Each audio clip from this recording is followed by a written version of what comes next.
Il s'agit d'une maladie neurodégénérative et qui se manifeste biologiquement par une dégénérescence particulière de cellules qui sont responsables du mouvement qu'on appelle les motoneurones.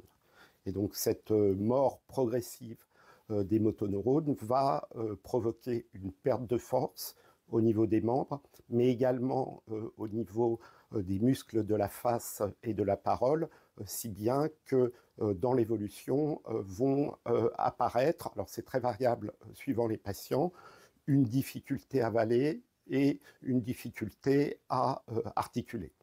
Le risque de cette maladie, c'est qu'elle touche également les muscles respiratoires et que dans son évolution va survenir une insuffisance respiratoire et c'est ça qui conditionne le pronostic vital.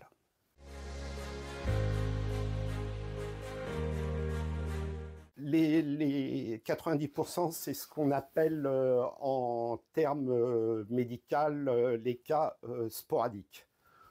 Et c'est vrai que la cause de ces cas non liés à un facteur génétique unique sont mal connus.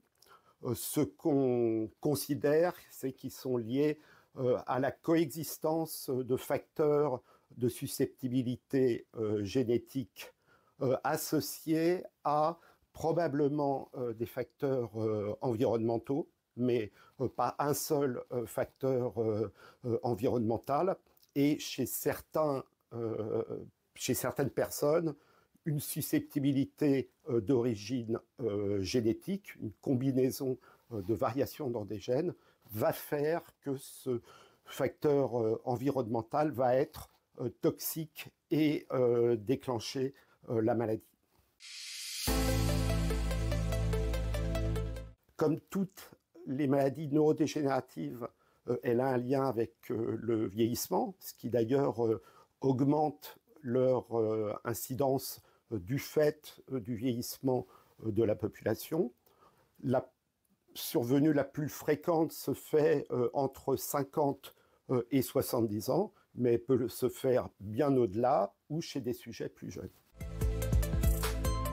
Alors, l'objectif du traitement, c'est de maintenir la qualité de vie. Et on a vu beaucoup de progrès ces dernières années grâce au développement en France de centres de référence où il y a toute une équipe médicale et paramédicale qui va intervenir pour soulager les symptômes. On a aussi des méthodes comme la ventilation artificielle ou des méthodes de nutrition quand la nutrition orale devient impossible. Donc il y a un traitement symptomatique tout à fait efficace. Alors c'est vrai que notre limite actuelle, et c'est le cas dans beaucoup de maladies neurodégénératives, c'est qu'on n'a pas de traitement médicamenteux efficace pour ralentir de façon importante la progression de la maladie.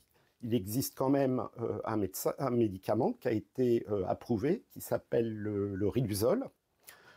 Et fort heureusement, la perspective de nouveaux traitements avec des traitements par thérapie génique